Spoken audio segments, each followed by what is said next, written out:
gracias a la Reserva de la Biosfera por la invitación. Para mí es un honor estar aquí hoy y un poco un embolado extraño, porque pero estoy encantada de estar aquí, ¿no?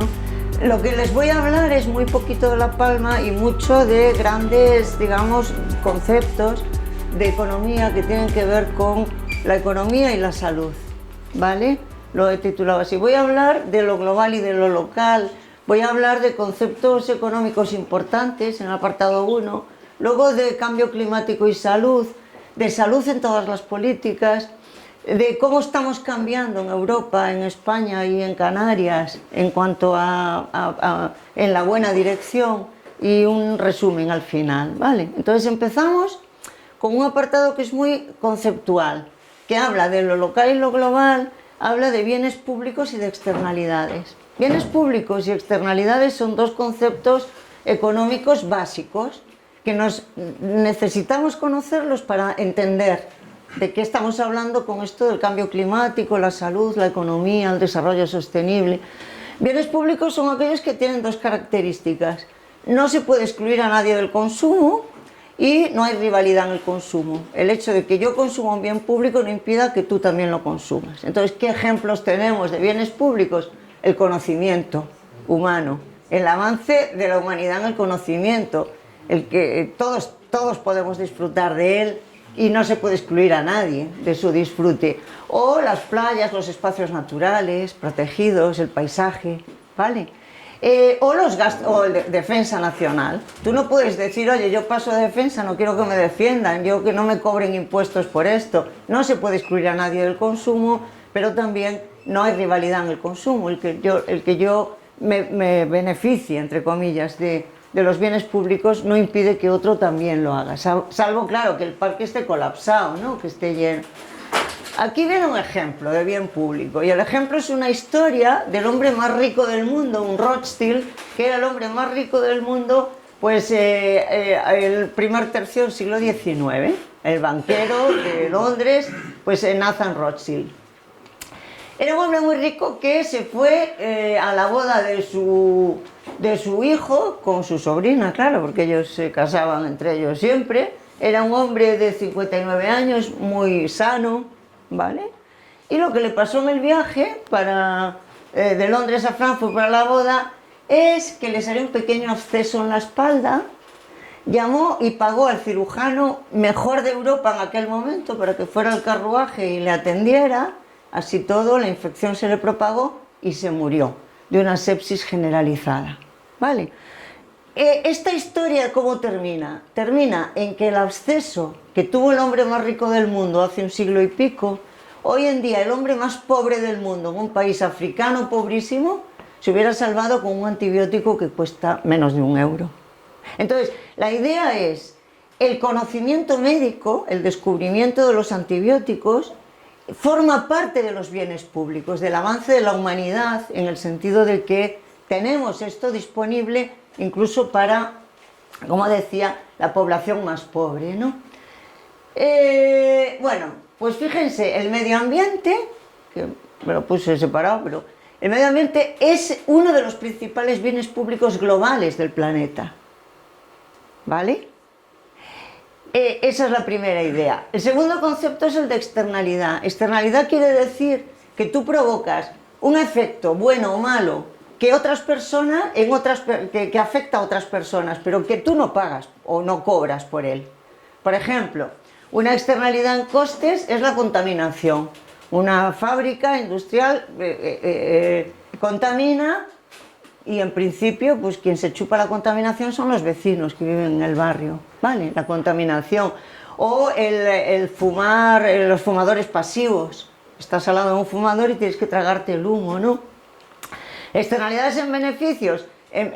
Aportas beneficios a otras personas. El típico ejemplo son las vacunas inmunizantes, ¿no? Si yo me vacuno de una vacuna que inmuniza, no del tétanos, ¿vale? Pero si me vacuno del sarampión, no solo yo me beneficio, porque no voy a contagiarme más y no voy a enfermar, sino que yo beneficio a los demás porque no les voy a contagiar. Y así vamos creando poco a poco la inmunidad de rebaño, inmunidad de grupo. Externalidades y bienes públicos, dos conceptos económicos fundamentales, ¿vale? Vamos a relacionarlos con el cambio climático, que es el mayor reto planetario ahora mismo, y con la salud. Lo que nos pasa en este, digamos, marco conceptual es que hay problemas globales, por ejemplo, problemas de cambio climático, de medio ambiente global, que requieren soluciones globales y nuevos paradigmas. Y hay dos paradigmas nuevos en el campo, digamos, de la salud. Uno es el de salud global y otro es el de One Health, que significa salud, una salud, ¿vale? Entonces, ¿qué es eso de salud global? Salud global quiere decir, oye, así como el vuelo de la mariposa en Filipinas te acaba afectando aquí, ¿vale? El efecto mariposa. Lo que pasa en un mundo tan globalizado, donde los virus y las bacterias viajan en avión a velocidad de vértigo, las pandemias se propagan rápidamente, lo que ocurra en un lugar del planeta va a afectar a la salud del resto del planeta. Estamos en un mundo donde hay una enorme movilidad internacional también de factores productivos, también del trabajo, con los nómadas digitales, etc. Entonces el tema es, ya los países ricos no podemos estar contentos si nos sentimos protegidos dentro de nuestras fronteras, porque la COVID no se terminó como pandemia hasta que se terminó en todo el planeta. De otra manera, la propagación internacional continuaría. Vale, entonces salud global. Salud global es, todos estamos en el mismo barco en esto de la salud y por tanto hace falta tomar decisiones globales que conciernen a la regulación planetaria, ¿no? Y lo de One Health lo podemos resumir diciendo, mira, no puede haber una persona sana en un planeta enfermo.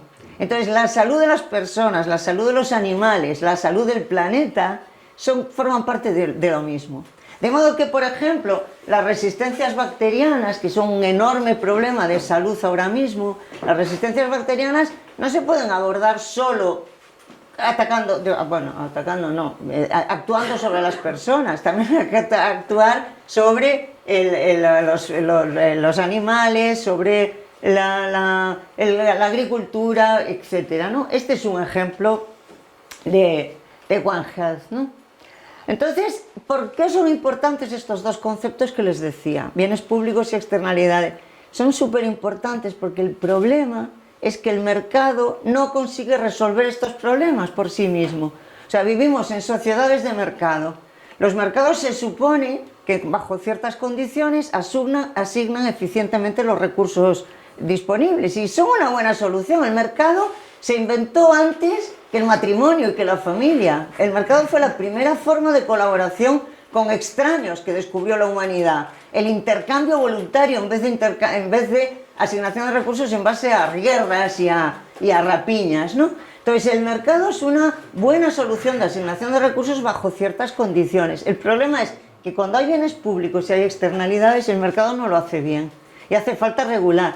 ¿Por qué no lo hace bien? Hombre, porque si yo genero beneficios porque me vacuno, yo cuando tomo la decisión de vacunarme o no, no tengo en cuenta esos beneficios que provoco en otros, sino solo de mi propia inmunidad.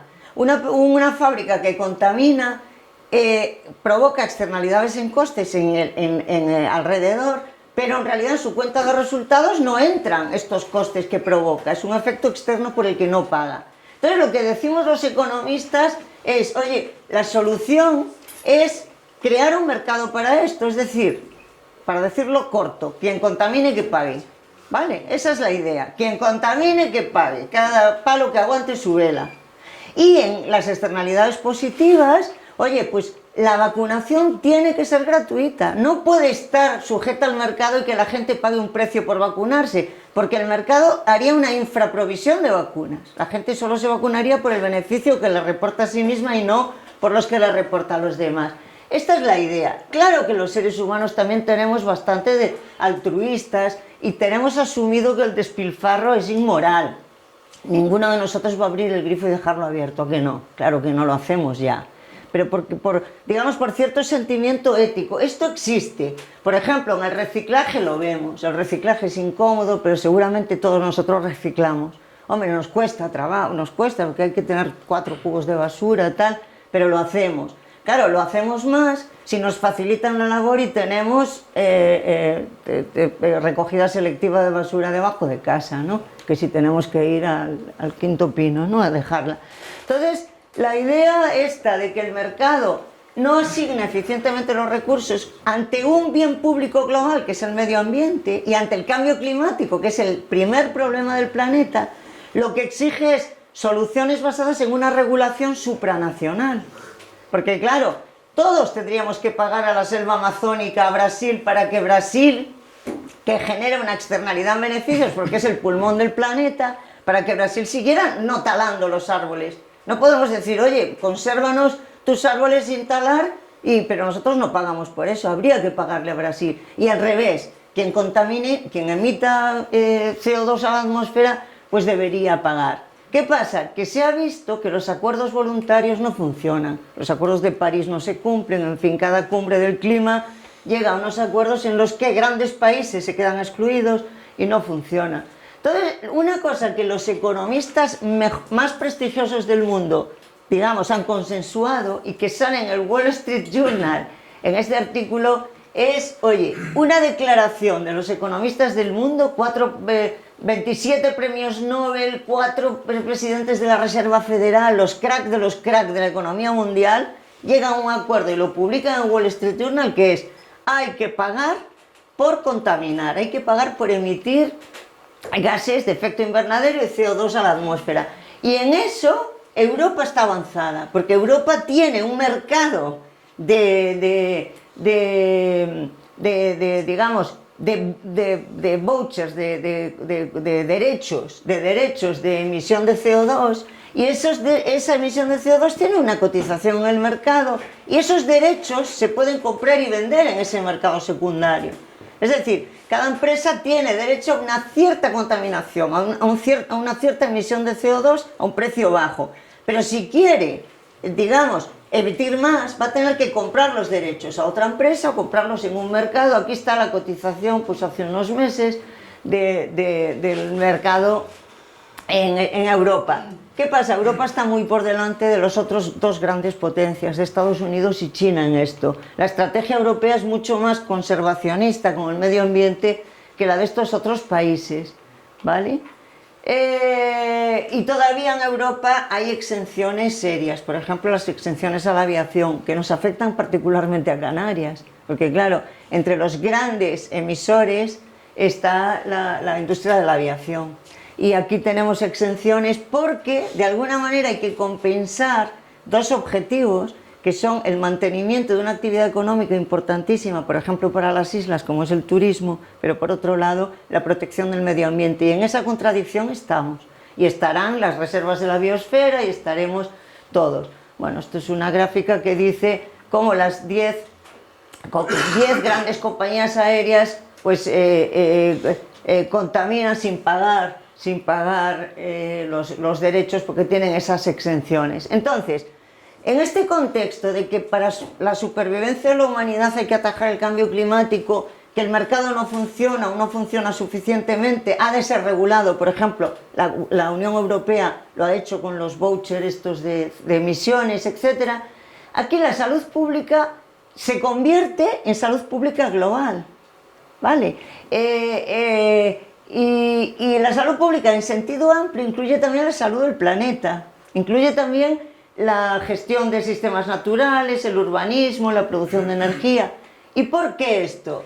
¿Por qué? Por lo que vamos a ver ahora, que es que en realidad el cambio climático afecta no solo a la economía, etcétera, sino afecta de una manera enorme a la salud.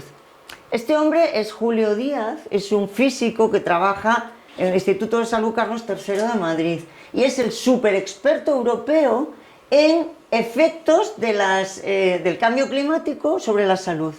Efectos de las olas de calor, del frío, etc. Esa es una entrevista que le hicieron en El País. El Carlos III elabora esta estadística que se llama MOMO, tiene un nombre horrible, pero bueno, se llama MOMO, que es una estadística basada en análisis de series temporales para ver efectos a corto plazo de mortalidad atribuible, digamos, excesiva, atribuible a determinados factores. Cuando la COVID, lo hacían con la COVID y lo hacen con las olas de calor y de frío. Las hace este hombre, Julio Díaz, ¿no? Entonces, por ejemplo, aquí vemos que en el último año, o sea, desde julio de 2022 hasta julio de 2023, En España han muerto en total 454.000 personas, de las cuales 5.800 que fueron aquí el verano pasado se podrían atribuir a olas de calor. ¿Vale? Aquí todavía no empezó este verano, pero seguramente que este verano va a reproducirse este patrón, pero seguramente acrecentado, porque como sabemos, pues el fenómeno del calentamiento global está avanzando rápidamente. El Lancet es una de las grandes revistas médicas del mundo, ¿no? Bueno, pues el Lancet tiene un programa que es de seguimiento del progreso del cambio climático y la salud. Y ahí monitorizan y elaboran informes periódicos sobre conexiones entre salud pública y cambio climático. Ahí, por ejemplo, dicen que el cambio climático hoy en día, a nivel de planeta, es el primer riesgo para la salud. El primer riesgo para la salud, y que la tendencia, extrapolando en la última década, no hay que remontarse muy atrás, bueno, aquí es desde los 80, ¿no?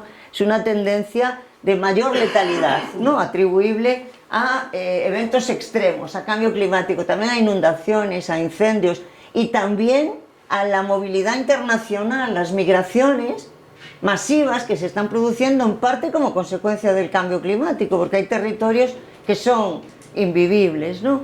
O por ejemplo las muertes, sigue diciendo este informe, atribuibles a la polución atmosférica, que son 1,2 millones en el mundo cada año, muchas, ¿verdad? O por ejemplo la importancia de crear ciudades saludables, la importancia de diseñar ciudades pensadas no solo para el crecimiento económico, etcétera, pensadas para tener ciudadanos sanos que puedan desarrollar su vida, hacer ejercicio físico, tener mayor salud mental, etcétera, ¿no?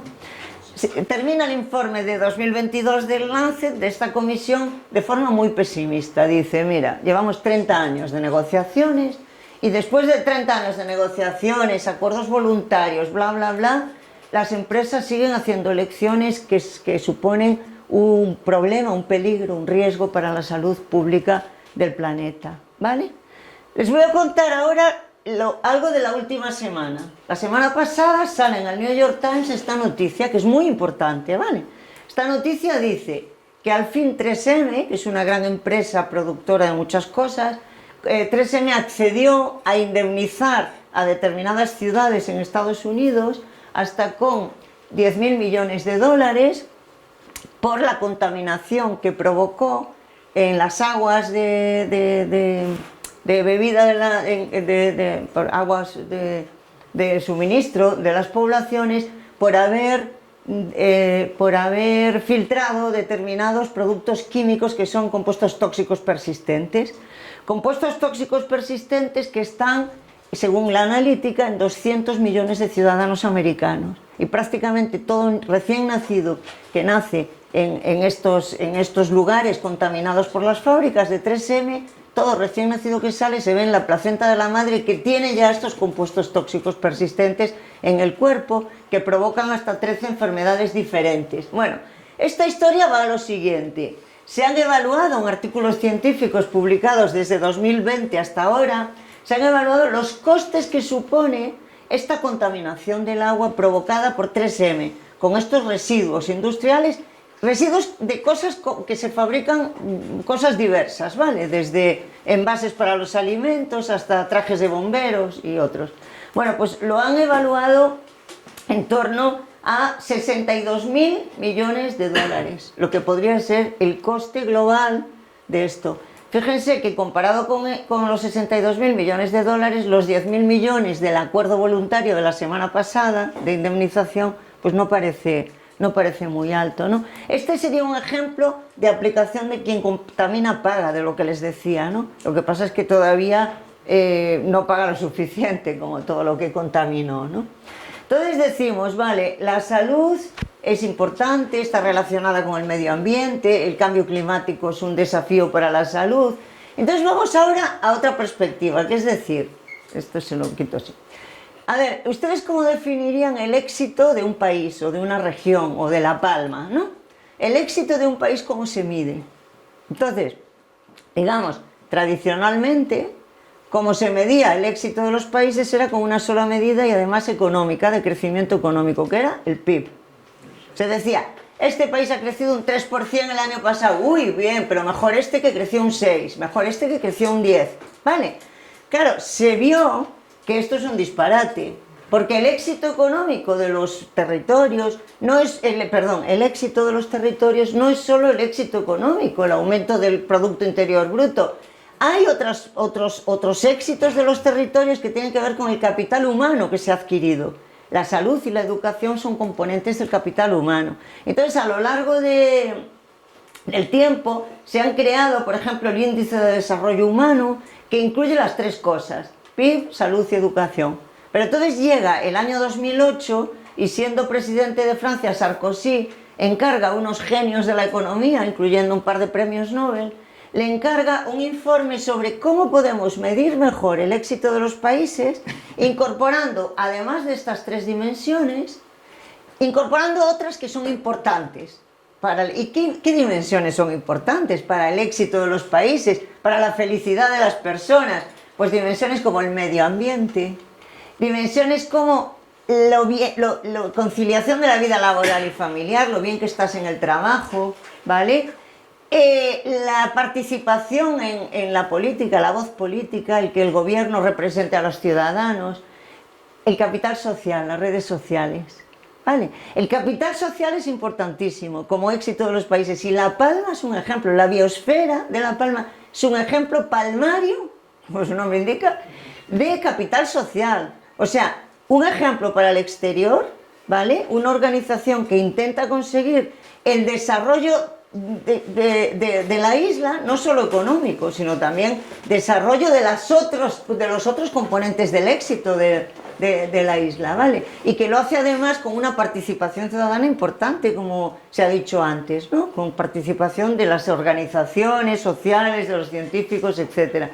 Bueno, la seguridad y otras. Entonces, la OCDE, que es la organización de los países ricos del mundo, ahora hay 36, se ha inventado en el año 2020, siguiendo esta estela, un índice de bienestar que incluye estas dimensiones y que en el fondo lo que viene a medir es la felicidad de la gente, que es lo que importa para saber si un país o una región va bien o va mal. Entonces, ¿cómo es la vida? Edición de 2020, y aquí la OCDE, con una metodología estándar, te mide todas estas dimensiones, incluyendo la salud, pero incluyendo otras: la vivienda, el medio ambiente, el capital humano de conocimiento, la calidad del medio ambiente, la seguridad, conexiones sociales, ¿vale? Participación en el gobierno, etc. Y entonces ahí, por ejemplo, pues España pues está aquí bastante bien, ¿no? En esta estadística del 2022. Vale, decíamos, es que el PIB no debe ser la única medida del éxito de los países. Eso lo decíamos antes, y ahora voy más allá y digo, ajá, es que el PIB está mal medido. Y esto lo dicen también economistas súper sabios, ¿vale? Este es un artículo publicado en Nature, en una revista importante. Dicen, es que el PIB está mal medido. ¿Por qué? Porque en el PIB solo se mide producción, actividad productiva, pero no restan el coste que hacen al medio ambiente, el coste de la contaminación, de las emisiones, etc. Y hacen en este ejercicio de la revista Nature, hacen para Estados Unidos el ejercicio de decir, vale, si al PIB americano le descontáramos lo que las empresas, para producir esa actividad económica, lo que las empresas han tenido que contaminar, el coste externo de la contaminación, ¿en qué quedaría el PIB? Y claro, queda muy reducido. Y aquí están los datos, las cuentas que ellos hacen, ¿no? Dicen, vale, pues tasas de crecimiento para distintos años, ¿no? La tasa de crecimiento de la economía americana, el PIB te dice que es el 9%, el 11% aquí, pero si le quitas, si lo ajustas por la contaminación y por el daño al medio ambiente, se te rebaja bastante, por lo menos un punto, ¿no? Cada uno de estos años. Entonces, la idea de que la salud se genera con todas las políticas públicas es una idea muy potente, y es el paradigma de la Unión Europea desde mitad de los años 2000. Cuando fue la presidencia finlandesa de Europa, en el año 2007, 2006-2007, por ahí, dijeron, vamos a poner como paradigma esto, o sea, todas las políticas públicas van a tener un impacto en salud.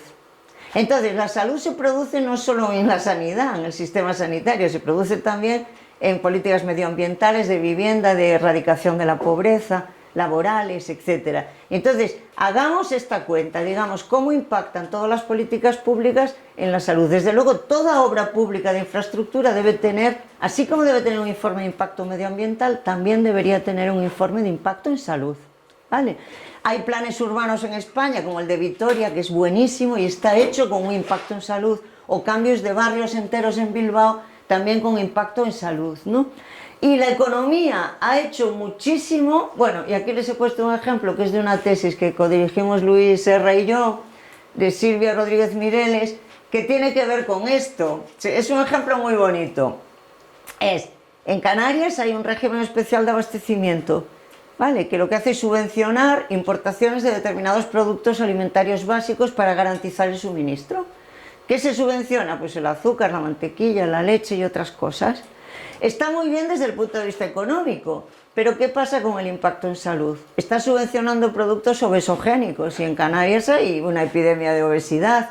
Entonces, ¿cuál es el impacto en salud que ha tenido ese régimen especial de abastecimiento a lo largo de los últimos años? Entonces, Silvia, en su tesis, lo que hace es cuantificar cuántos casos de obesidad en Canarias serían a efecto en salud desde una política, en este caso fiscal, ¿no?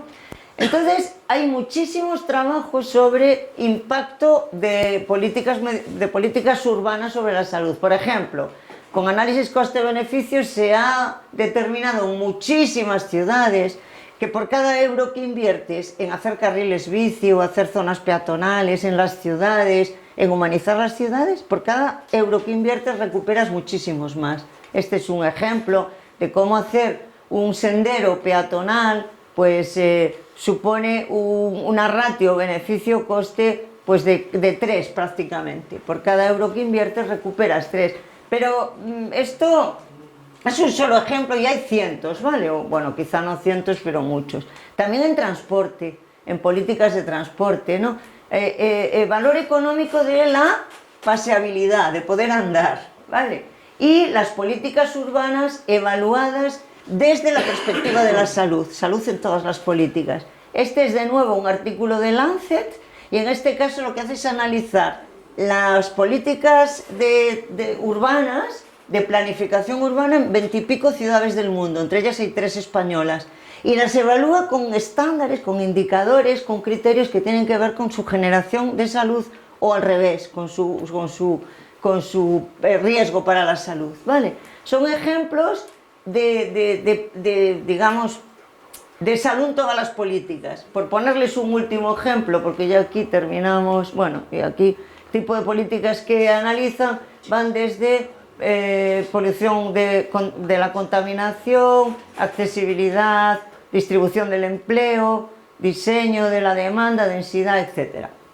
Un último ejemplo que entiende todo el mundo sobre esto de salud en todas las políticas es que por la salud de los españoles ha hecho más la DGT que muchos hospitales. ¿Por qué? Porque en 1990 en España se morían 6.000 personas al año en accidentes de tráfico y ahora se mueren 1.200. La DGT está salvando 5.000 vidas al año. ¿Y cómo lo ha hecho? Pues desde luego no aumentando las camas de UCI o poniendo helicópteros para rescatar a los accidentados. Lo ha hecho, como todos sabemos, carné por puntos, más control en las carreteras, mejores carreteras, cambio de normativa, etc. En este apartado, que es el último antes de la conclusión, lo que les voy a hacer es dar un toque de optimismo, en el sentido de que Europa está en la dirección correcta y España detrás también y Canarias detrás también. Europa está dando un giro, y más después de la COVID, hacia lo que se llama la Unión Europea de la Salud. Y este es un giro importantísimo, porque el papel de Europa en la salud de los ciudadanos es mucho mayor que antes de la COVID, ¿vale? Antes de la COVID prácticamente se limitaban a cierta regulación de compuestos tóxicos persistentes, de tabaco y tal. Ahora van mucho más allá en sistemas de información, se ha creado una Unión Europea de datos, tenemos 1 millón de genomas de personas europeas completos secuenciados para investigar, o sea, Europa es mucho más Europa desde 2021 que que antes, ¿no?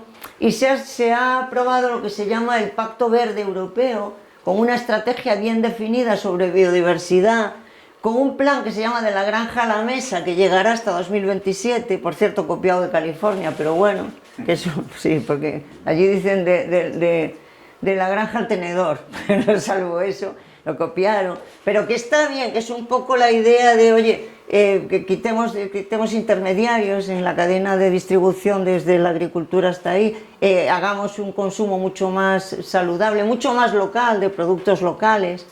Si estamos comiendo manzanas que vienen de Chile, estamos contribuyendo al cambio climático global, porque estamos contribuyendo a la contaminación, etc. Si comes las manzanas de aquí, no. Entonces, este plan intenta combatir el cambio climático garantizando la accesibilidad de alimentos saludables y asequibles para los ciudadanos europeos, protegiendo la biodiversidad, el medio ambiente, ¿vale? Y consiguiendo un rendimiento económico justo en la cadena alimentaria, que claro, es uno de los grandes problemas, ¿no?, que tenemos ahora mismo. Reforzando también la agricultura ecológica. Entonces, esto en Europa... En España hay una red ya desde hace tiempo de ciudades saludables que funciona según los años y según quién esté ahí, pero bueno, pero es una buena idea. En España, en nuestro plan de reconstrucción, transformación y resiliencia, aprobado, como saben, pues en 2021, tiene 4 ejes. Y uno de esos ejes es la transición ecológica, importantísima. Pero fíjense que los otros también, la cohesión social y territorial es importante. O sea, estamos yendo hacia un cambio importante en el sistema productivo del país con 4 ejes claros, 2 de ellos que tienen que ver con el territorio y además con 10 políticas palanca, entre las cuales se encuentran políticas que tienen que ver con el medio ambiente, con la transición ecológica, con la biodiversidad, etcétera. Por ejemplo, el Plan Integrado de Energía y Clima, que llegará hasta 2030 y que tiene como objetivo reducir emisiones de gases de efecto invernadero, energías renovables, eficiencia energética. Todo esto está financiado por Europa, esta Europa más presente cada vez en nuestras vidas que les decía. Y Canarias tenemos la suerte de que hay 2 estrategias bien definidas, una de economía azul y una de economía verde, que van en esa línea. De alguna manera va de arriba a abajo, de Europa a España. España traslada las directrices europeas, ¿vale?, sobre la granja a la mesa, no sé qué, no sé cuánto, y Canarias traslada las nacionales. Entonces, la estrategia de economía azul 2021-2030, aquí tienen la referencia, ¿no?, pues pone en valor todo el sector del turismo azul, la biotecnología marina. La idea que hay detrás es que el turismo no tiene por qué ser depredatorio necesariamente, que el turismo puede, digamos, reforzar los recursos litorales aportando valor y diversidad y diversificando el riesgo, ¿no? Entonces, esto sería uno de estos planes de que les hablo, y el segundo canario es la estrategia verde, la estrategia de economía circular, que tiene que ver con ¿qué? Tiene que ver con el reciclado, tiene que ver con el tratamiento de residuos, tiene que ver con lo que llamamos economía circular, ¿no? O sea, dar muchas vidas a los mismos recursos, que no se agoten, ¿no? Intentar.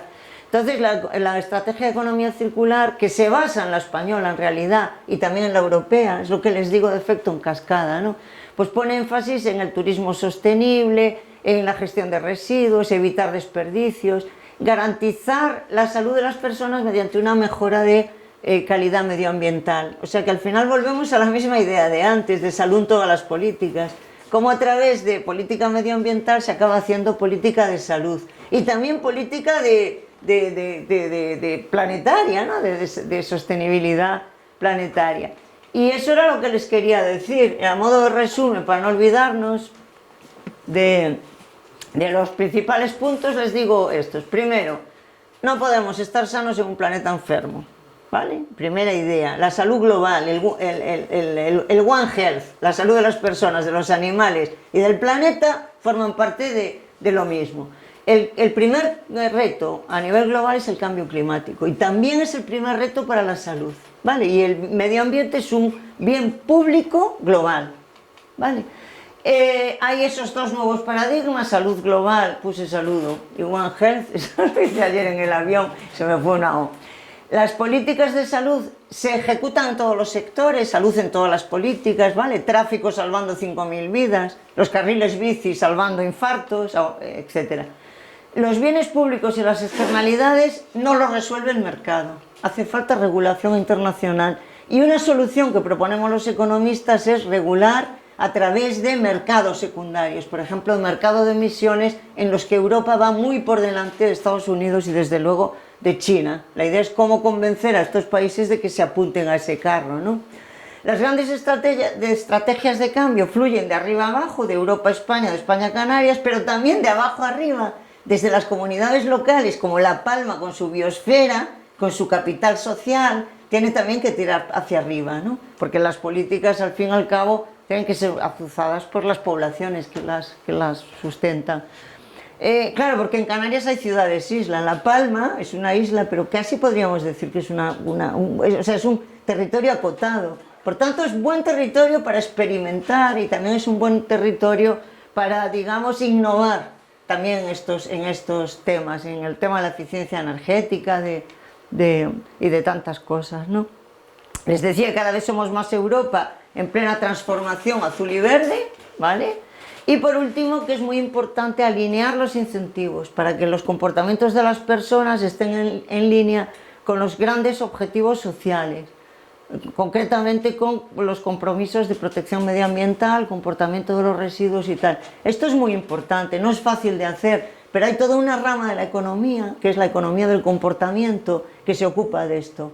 Cómo empujar, dar empujoncitos, nudge, a las personas para que, digamos, quieran lo que es bueno para todos, ¿vale? Y no voy a entrar en esta economía del comportamiento, pero es un campo que a mí me parece prometedor para poquito a poco, entre todos, acabar mejorando la vida de la comunidad. Y nada más, muchas gracias, les pongo la puesta de sol, digo, la salida de sol en Las Palmas y ya está. Muchas gracias.